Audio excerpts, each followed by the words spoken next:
The Azur Lane anime adaptation is a fucking train wreck. Nothing's explained, it looks horrible, and lacks any resemblance of subtlety or depth. To highlight these issues, I'll break down the first episode. I hate opening exposition dumps. A seemingly foolproof way to make me lose interest in a world is to slowly narrate its history over a dull and uninteresting slideshow. Why should I care? I haven't even seen any characters, yet alone gotten invested in them, so why would I care about some events that happened an unspecified amount of time before the rest of the series, when I don't even know how they relate to it? Azur Lane's is especially atrocious, because not only does it drag on for 2 entire minutes, it is incredibly vague. The concept of sirens is introduced, but nothing about their nature is elaborated on, to the point where I hardly know what they look like, let alone how they suddenly appeared on Earth or the nature of their abilities. It is mentioned that they were defeated, but later dialogue seems to contradict this. Another aspect of Azur Lane's world that would have been nice to have explained would be the lack of men. Not once did I see a male, and while this is likely related to ships being referred to as she in various cultures, it seems strange that this is not mentioned. Surely, you would think, that an anime about girls who are battleships fighting each other based on a mobile gacha game wouldn't take itself too seriously.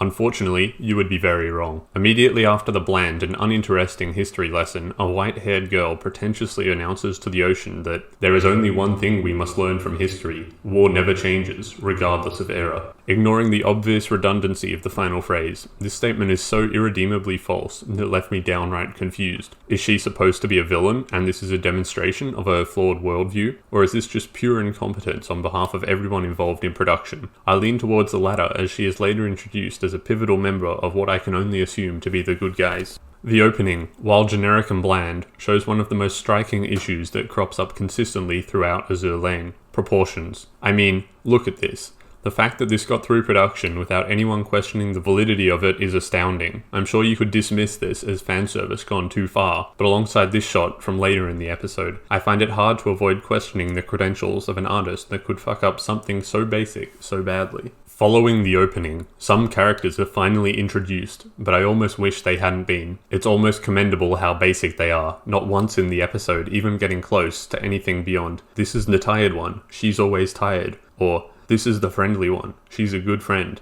This one-dimensionality seems to permeate the series, with no resemblance of depth to be found anywhere throughout.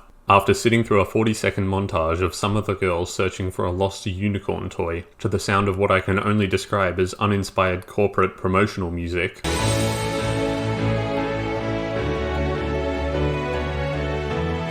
I was treated to the least subtle introduction of a spy I have ever seen. This edgy black overcoat is quite obviously an enemy from the outset. Her clothes are comically out of place with the colourful nature of everything else around her, and, to top it all off, when they ask for a name, she suddenly disappears. They could have left it here, but no, they had to show her reporting to the enemy directly after, to make sure the audience doesn't need any brain cells. Oh shit, it's the fucking sirens that were mentioned in the opening exposition dump. Except they aren't actually wiped out. They've been enslaved by an opposing faction, which is cool and all, but this royal chick doesn't seem to be very surprised by their arrival, which, given that them being defeated was stated as fact at the start of the episode, leaves me quite confused. It is at this point that the show's visual ineptitude comes to light. In a series where the core appeal revolves around warships and other military vessels, it is unbelievable that they got away with them looking like this. The CG is ugly and horribly blended with the rest of the 2D animation. The worst offender is this scene from near the end of the episode. After violently convulsing on the floor and wiping the blood out of my eyes, I came to the conclusion that it is reminiscent of a chase scene from a low-budget mid-2000s video game. And while looking like a video game isn't inherently bad, video games usually look quite good,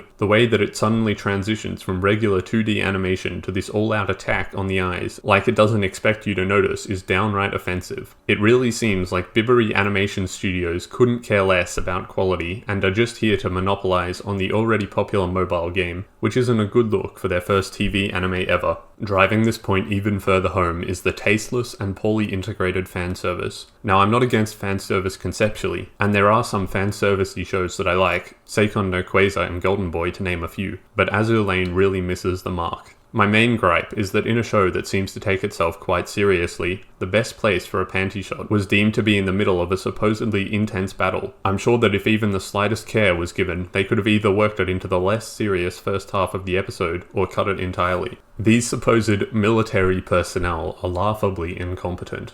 Why is a soldier incapable of holding their position without falling out of the fucking sky? It makes sense to assume that these rare soldiers tasked with saving the world from sirens would at least have gone through some basic training, yet they're hardly more effective than your average civilian. Throughout the battle they achieve nothing. In fact, in this shot only one of them is actually shooting. Surely there are older and more experienced soldiers who could be fighting, and then they might actually shoot their fucking guns. What could possibly warrant sending these children into an active war zone? Why the fuck is it portrayed positively? I think this is the first piece of media I have ever consumed that unquestionably glorifies children fighting in wars. Yeah, they're special and can turn into battleships and all that, but even then, they're completely useless and not even worth a tenth of your regular US Marine. The combined force of all of them can barely even take down a plane. How the fuck are they going to be effective against enemy battleship girls? And why is she riding a unicorn? I thought this was supposed to be somewhat grounded in science. Preceding this battle, the Red Axis gave a monologue explaining backstory that everyone present already knew. Now, they explain their motivation for attacking. They want control of the seas. Holy fucking shit. It's genius. Why didn't I come up with such an original and revolutionary motivation for an antagonist? I can't wait for all the interesting moral ambiguity about whether the super evil people who want to take over the sea were actually right all along. The battle just kinda ends when Enterprise shows up. She's strong, I guess.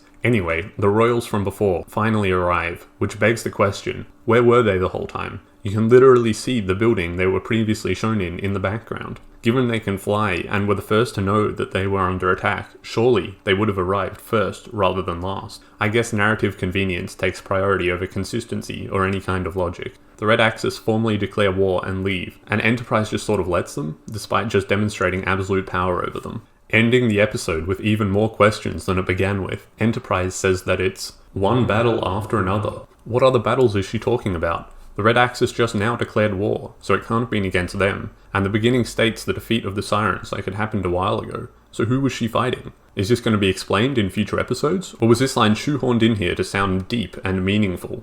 Please don't watch this anime.